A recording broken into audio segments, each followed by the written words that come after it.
wabarakatuh. Saya di sini dari kelompok 5 akan mempresentasikan tentang laporan keuangan untuk entitas syariah. Nah, langsung saja yaitu pengertian laporan keuangan syariah. Laporan keuangan merupakan produk atau hasil akhir dari suatu proses akuntansi. Nah, di mana laporan keuangan syariah itu sudah diatur dalam PSAK dan PAPSI. Oleh karena itu, laporan keuangan itu harus memfasilitasi semua pihak yang terkait dengan bank syariah. Terus tujuan pembuatan laporan keuangan. Di sini tujuan pembuatan laporan keuangan. Yang pertama yaitu laporan keuangan menyajikan informasi tentang posisi keuangan pada suatu saat tertentu. Yang kedua yaitu laporan keuangan menyajikan informasi kinerja perusahaan. Yang ketiga yaitu laporan keuangan menyajikan informasi tentang perubahan posisi keuangan perusahaan. Dan yang keempat yaitu laporan keuangan mengungkapkan informasi keuangan yang penting dan relevan dengan kebutuhan para pengguna laporan keuangan. Terus yang selanjutnya yaitu para pemakai laporan keuangan entitas syariah. Yang pertama yaitu ada investor, kedua ada pemberi dana core, ketiga ada pemilik dana syirkah temporer, di mana mereka itu mengambil keputusan apakah investasi tersebut memiliki tingkat keuntungan untuk bersaing yang aman. Dan yang keempat yaitu pemilik dana titipan. Kelima yaitu pembayar dan penerima zakat, infak, sedekah, dan wakaf. Dan yang keenam yaitu pengawas syariah, di mana pengawas syariah ini mereka berkepentingan dengan informasi pengelola akan prinsip syariah. Dan yang terakhir itu karyawan. Karyawan di sini yaitu mereka yang tertarik pada informasi mengenai stabilitas dan profitabilitas entitas syariah. Macam-macam laporan keuangan. Yang pertama yaitu neraca. Di sini neraca yaitu meliputi aktiva, kewajiban, investasi tidak terikat, dan ekuitas. Investasi tidak terikat, yaitu di mana bank itu mempunyai hak untuk menggunakan dan menginvestasikan dana, termasuk hak untuk mencampur dana dimaksud dengan dana lainnya. Yang kedua yaitu keuntungan dibagikan sesuai dengan nisbah yang disepakati. Dan yang terakhir yaitu bank tidak memiliki kewajiban secara mutlak untuk mengembalikan dana tersebut jika mengalami kerugian. Terus yang kedua yaitu laporan laba rugi. Nah, di mana laporan laba rugi ini kita itu memperhatikan ketentuan dalam PSAK lainnya, yaitu penyajian dalam laporan laba rugi itu tidak terbatas pada pos-pos pendapat dan beban, yaitu di mana ada pendapatan margin murabahah, pendapatan bersih salam paralel, pendapatan bersih sinak paralel, dan pendapatan dari sewa, pendapatan dari bagi hasil. Terus laporan arus kas. Laporan arus kas itu disajikan dengan PSAK, yaitu laporan arus kas, di mana menggambarkan arus kas perusahaan itu selama satu periode tertentu, di mana transaksi kas itu dikelompokkan pada transaksi kegiatan operasi, transaksi kegiatan pembiayaan, transaksi kegiatan investasi. Terus yang selanjutnya laporan perubahan ekuitas. Nah, laporan perubahan ekuitas itu disajikan dengan PSAK seperti yang pertama, yaitu penyajian laporan keuangan. Nah, perubahan ekuitas di sini pada bank syariah itu menggambarkan peningkatan atau penurunan aset bersih atau kekayaan selama periode yang bersangkutan berdasarkan pengukuran tertentu yang dianut dan harus diungkapkan dalam laporan keuangan. Terus yang selanjutnya yaitu laporan perubahan dana investasi terikat. Di sini laporan perubahan dana investasi terikat itu memisahkan dana investasi terikat berdasarkan sumber dana dan memisahkan investasi berdasarkan jenisnya. Nah, di sini Bank Syariah itu menyajikan laporan perubahan dan investasi terikat sebagai komponen utama laporan keuangan yang menunjukkan yaitu saldo awal dana investasi terikat, yang kedua jumlah unit investasi yang diterima dan unit investasi yang diterbitkan Bank Syariah selama periode laporan tersebut. Dan yang ketiga yaitu dana investasi yang diterima dan unit investasi yang diterbitkan Bank Syariah selama periode laporan. Yang keempat yaitu penarikan atau pembelian kembali unit investasi selama periode laporan tersebut. Terus yang kelima, yaitu keuntungan atau kerugian dana investasi terikat. Yang keenam yaitu bagian bagi hasil milik bank dari keuntungan investasi terikat jika bank syariah berperan sebagai pengelola dana tersebut. Terus yang ketujuh yaitu beban administrasi dan beban tidak langsung lainnya. Yang ke-8 yaitu saldo akhir dan investasi terikat. Dan yang ke-9 yaitu jumlah investasi pada setiap jenis investasi dari nilai per unit pada akhir periode.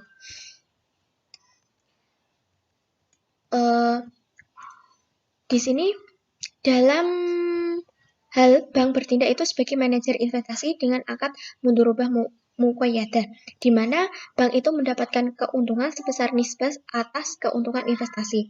Nah, maksudnya yaitu jika terjadi kerugian, maka bank itu tidak memperoleh imbalan apapun.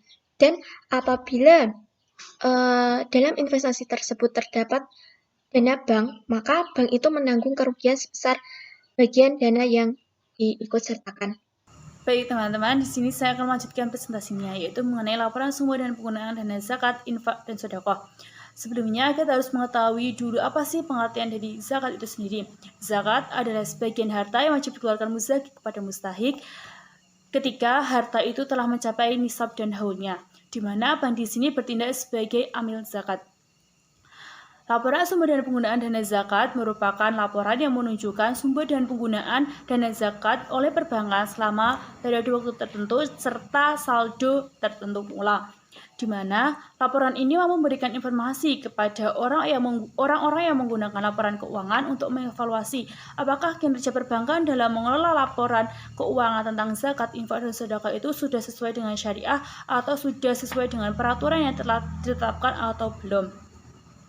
Yang selanjutnya yaitu laporan sumber dan penggunaan dana Qardul Hasan, di mana sumber penggunaan dana Qardul Hasan ini biasanya berasal dari dalam perbankan maupun dari luar perbankan. Biasanya itu bisa berupa dari sumbangan, denda, infak, sedekah, dan pendapatan non halal lainnya. Biasanya dana Qardul Hasan ini biasanya digunakan untuk kegiatan pinjaman dan sumbangan. Oke, yang selanjutnya yaitu tentang unsur dasar laporan keuangan. Unsur dasar laporan keuangan entitas syariah di sini ada 3 unsur. Yang pertama yaitu laporan yang menunjukkan kegiatan komersial, biasanya berisi tentang laporan posisi keuangan, laporan arus kas, laporan laba rugi, dan laporan perubahan ekuitas. Yang kedua yaitu laporan yang mencerminkan kegiatan sosial, biasanya berisi tentang laporan sumber dan penggunaan dana zakat, infak, dan sedekah. Yang kedua yaitu laporan sumber dan penggunaan dana kebajikan. Sedangkan yang nomor 3 yaitu komponen laporan keuangan yang mencerminkan kegiatan dan tanggung jawab khusus entitas syariah. Unsur yang berkaitan secara langsung dengan posisi keuangan itu biasanya berisi tentang aset, kewajiban, dana syirkah temporer, dan ekuitas.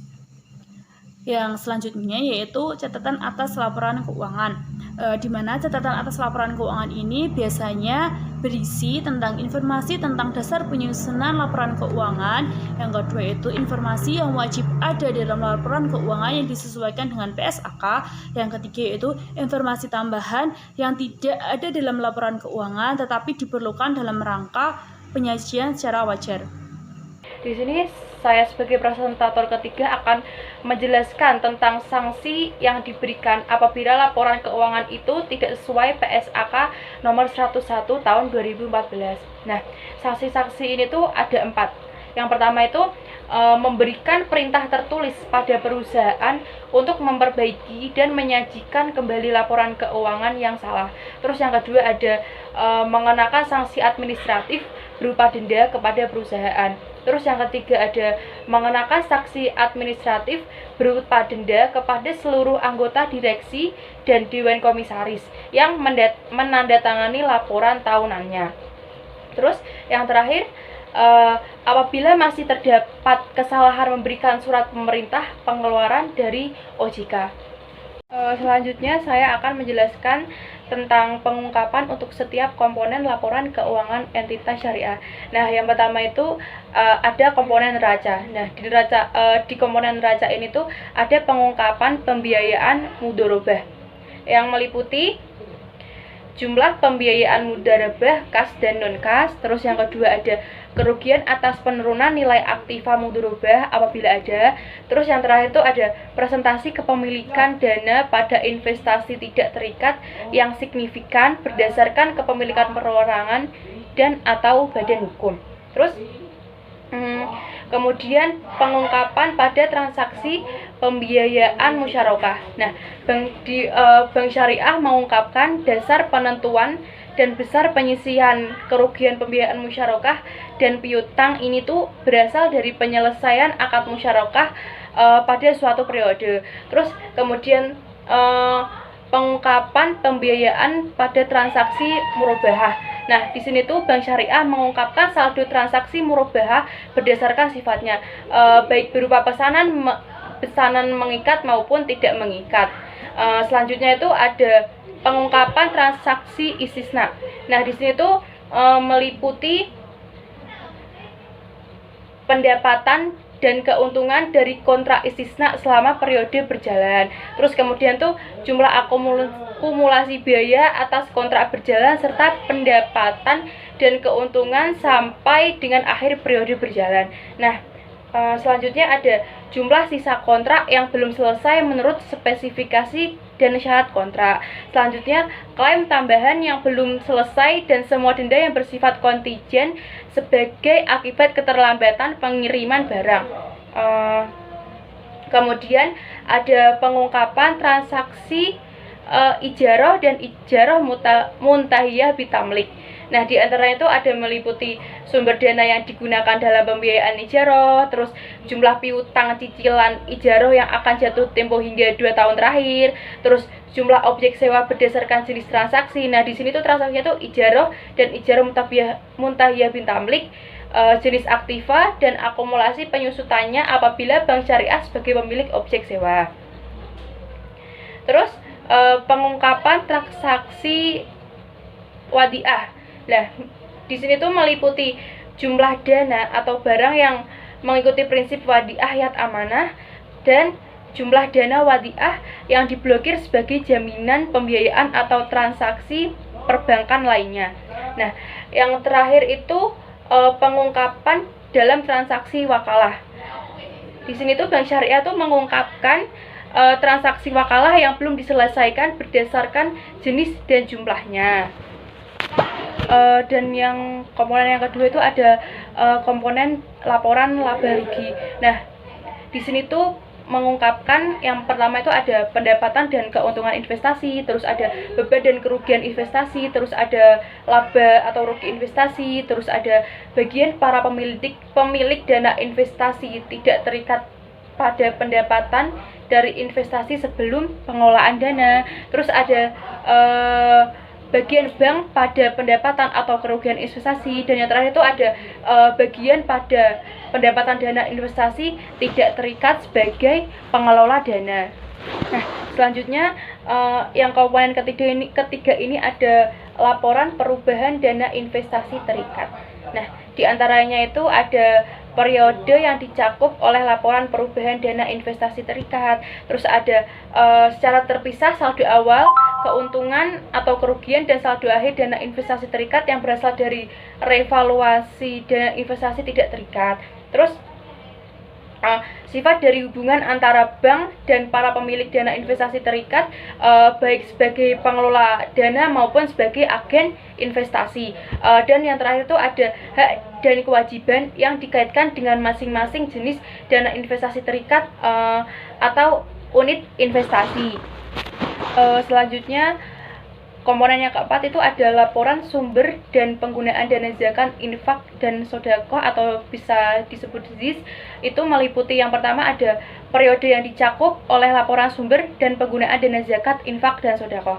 Terus yang kedua ada dasar penentuan zakat para pemegang saham jika bank diharuskan membayar atas nama para pemegang saham itu sendiri. Terus yang ketiga ada rincian sumber dana zakat, infak, dan sedekah. Terus yang keempat ada dana zakat, infak, dan sedekah yang disalurkan bank selama periode laporan. Terus yang terakhir itu ada dana zakat, infak, dan sedekah yang belum disalurkan pada akhir periode laporan. Komponen yang kelima yaitu laporan sumber dan penggunaan dana Qardul Hasan. Nah, di sini tuh meliputi periode yang dicakup laporan sumber dan penggunaan dana Qardul Hasan, terus selanjutnya rincian saldo Qardul Hasan pada awal dan akhir periode berdasarkan sumbernya. Terus yang terakhir itu jumlah dana yang disalurkan dan sumber dana yang diterima selama periode laporan berdasarkan jenisnya. Demikian presentasi yang dapat kami sampaikan. Apabila banyak kekurangan, kami mohon maaf. Wassalamualaikum warahmatullahi wabarakatuh.